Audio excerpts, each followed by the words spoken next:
Talks with അവോധ. അപ്പം ഇന്നത്തെ career talks നമ്മോടൊപ്പം ഉള്ളത് മുബഷിറയാണ്. Mubashira, welcome to career talks with Avodha. Thank you sir. Okay, Mubashira ഏത് കോഴ്സ് അവോധ ചെയ്തിരുന്നേ? ഞാൻ ഡിജിറ്റൽ മാർക്കറ്റിംഗ് ആണ് ചെയ്തിട്ടുണ്ടായിരുന്നത്.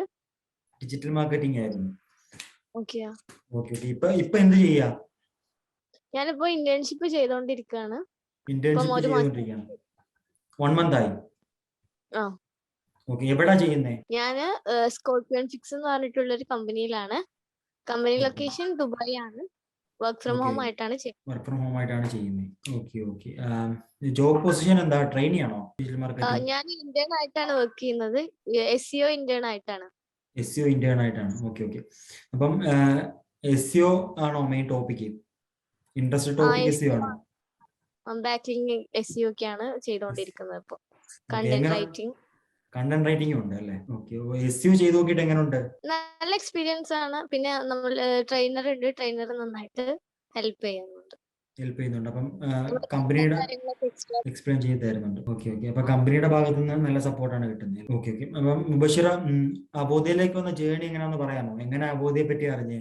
ഞാന് എന്റെ ഒരു കസിന് +2 കഴിഞ്ഞിട്ട് ടാലി GSTXൽ ചെയ്തിട്ടുണ്ടായിരുന്നു.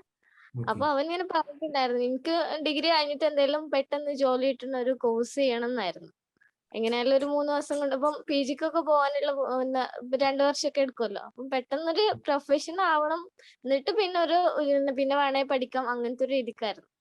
അപ്പൊ അവനിങ്ങനെ പറഞ്ഞപ്പം പിന്നെ ഞാൻ യൂട്യൂബിലൊക്കെ കുറെ വീഡിയോസ് ഒക്കെ കണ്ടു.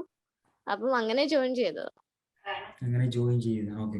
അപ്പം ജോയിൻ ചെയ്തിട്ട് എങ്ങനെയുണ്ട്? നല്ല ക്ലാസ് ആയിരുന്നു. പിന്നെ നമുക്ക് ഇഷ്ടത്തിനനുസരിച്ച് അങ്ങനെ ക്ലാസ് ഒക്കെ കേൾക്കാൻ പറ്റും. പിന്നെ ഡൗട്ട് ക്ലിയറൻസിൽ ലൈവ് സെക്ഷൻ ഉണ്ട്. ലൈവ് സെക്ഷൻ ഒക്കെ അറ്റൻഡ് ചെയ്യാറുണ്ടായിരുന്നു ഇടയ്ക്കൊക്കെ. അങ്ങനെയൊക്കെ നല്ല രീതിക്കായിരുന്നു. 4 മാസം എടുത്തിട്ടാണ് ഞാൻ കോഴ്സ് കംപ്ലീറ്റ് ചെയ്തത്. 4 months എടുത്തിട്ടാണ് കോഴ്സ് കംപ്ലീറ്റ് ചെയ്തത്. അപ്പം ലൈവ് സെഷൻസിൽ നിന്നുള്ള ഫീഡ്ബാക്ക് ഒക്കെ ഉണ്ടായിരുന്നു? കറക്റ്റ് ടൈമിൽ അവർ ഡൗട്ട് ക്ലിയർ ചെയ്ത് തന്നിരുന്നോ? ഡൗട്ട് ക്ലിയർ തന്നിട്ടുണ്ടായിരുന്നു. പിന്നെ ലാസ്റ്റ് ആയപ്പം ജാബ് സെക്ഷൻ അറ്റൻഡ് ചെയ്യാൻ പറഞ്ഞിട്ടുണ്ടായിരുന്നു. അങ്ങനെ ജാപ്പ് അറ്റൻഡ് ചെയ്തു. അങ്ങനെയൊക്കെയാണ് നമ്മള് ഇന്റേൺഷിപ്പ്. അപ്പം ജാപ്പിൽ നിന്ന് ഒരു എക്സ്പീരിയൻസ് എങ്ങനെ ഉണ്ടായിരുന്നു? ജാപ്പില് നമുക്ക് ഇപ്പം എങ്ങനെയാണ് ഇന്റർവ്യൂല് ഇപ്പം എനിക്കൊരു ജോബ് ID കിട്ടിയാല് അതിപ്പം എങ്ങനെ ഇപ്പം ഇന്റർവ്യൂവിൽ എന്തൊക്കെ ക്വസ്റ്റ്യൻസ് ചോദിക്കാൻ ചാൻസ് ഉണ്ട്, അങ്ങനത്തെ കാര്യങ്ങൾ. ഇപ്പം SEO ബേസ്ഡ് ആണെങ്കിൽ SEO ബേസ്ഡ് എന്തൊക്കെ ക്വസ്റ്റ്യൻസ് വരും, അങ്ങനെയൊക്കെ പറഞ്ഞു തന്നിട്ടുണ്ടായിരുന്നു. ഇപ്പം മുബഷിറെ അബോധയിലേക്ക് അട്രാക്ട് ചെയ്ത ഒരു 2 ഫാക്ടേഴ്സ് എന്താണെന്ന് പറയാം? 2 ഫാക്ടേഴ്സ് ഫസ്റ്റ് പറയുകയാണെങ്കിൽ ഇപ്പം ജോബ് കിട്ടിയിട്ട് മാത്രം കംപ്ലീറ്റ് ഫീ അടച്ചാൽ മതി എന്നുള്ള കാര്യം തന്നെയാണ്. പിന്നെ ലൈവ് സെക്ഷൻസ്, ഓൺലൈൻ ക്ലാസ് ആകുമ്പോൾ നമുക്ക് എവിടെ ഇരുന്നിട്ടും ക്ലാസ് കേൾക്കാം. ആ ഒരു ഇത്, അത് രണ്ടുമാണ് മെയിൻലി. ഇതിനു മുമ്പ് മുബഷിറ എന്താ പഠിച്ചിരുന്നേ? കോളേജിൽ ആയിരുന്നോ? ഞാൻ BA ഇംഗ്ലീഷ് ആയിരുന്നു. ഓക്കെ. BA ഇംഗ്ലീഷിൽ നിന്നാണ് ഡിജിറ്റൽ മാർക്കറ്റിംഗ് വന്നത് അല്ലേ? ഓക്കെ. ഡിജിറ്റൽ മാർക്കറ്റിംഗ് പഠിച്ചിട്ട് എന്ത് തോന്നി? ഈസി ആയിട്ട് തോന്നിയായിരുന്നോ അതോ പാടായിട്ടാണോ തോന്നിയത്? വലിയ കോംപ്ലിക്കേഷൻസ് ഒന്നുമില്ല, കുഴപ്പമില്ല. നമുക്ക് ഈസി ആയിട്ട് മനസ്സിലാക്കി എടുക്കാം. എടുക്കാനൊക്കെ പറ്റും, കുഴപ്പമൊന്നും. ഓക്കെ. അപ്പം അബോധ ചൂസ് ചെയ്യാതിരിക്കുന്ന ഒരുപാട് ന്യൂ കമേഴ്സ് ഉണ്ട്. അവരോട് എന്താ പറയാനുള്ളത്? അവർക്ക് വേണ്ടി അബോധ റെക്കമെൻഡ് ചെയ്യുന്നുണ്ടോ? യെസ്, എന്തായാലും റെക്കമെൻഡ് ചെയ്യുന്നുണ്ട്. എന്റെ ഒരു കസിൻ ഇപ്പോൾ ഡിജിറ്റൽ മാർക്കറ്റിംഗ് ചെയ്യുന്നുണ്ട്. ഞാൻ recommend. Okay, very good. Okay. അപ്പം അഡ്മിഷൻ എടുക്കുന്ന ടൈമിൽ എന്തായാലും മുബഷിറ കേട്ടാണ് ഫീസ് സ്ട്രക്ചർ 2800 എന്നൊരു ഫീസ് സ്ട്രക്ചർ കേട്ടാണ്. ഓക്കെ. അപ്പൊ എന്താ തോന്നിയിരുന്നു? ഈ 2800 ഈ കോഴ്സ് പഠിച്ചത് വെറുതായിരിക്കും തോന്നിയിരുന്നോ?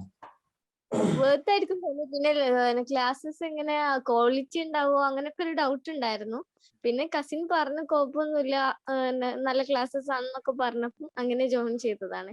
ആ ഒരു സംശയം ഉണ്ടായിരുന്നു. അപ്പം വേറൊരു ഇൻസ്റ്റിറ്റ്യൂട്ടൊക്കെ നല്ല റേറ്റിന് കോഴ്സ് കൊടുക്കുമ്പോൾ ഇപ്പൊ ഇത്ര കുറഞ്ഞ ഫീസില്ല, അപ്പം ക്വാളിറ്റി ഉണ്ടാവോ, അപ്പം നമ്മളിപ്പം ഫീസ് വെറുതാവോ, അങ്ങനൊക്കെ ഡൗട്ട് ഉണ്ടായിരുന്നു. പക്ഷെ ഇപ്പം ഞാൻ പഠിച്ചപ്പോൾ എല്ലാ കംപ്ലീറ്റ് കാര്യങ്ങളും നല്ല രീതിക്ക് തന്നെ പഠിപ്പിക്കുന്നുണ്ട്.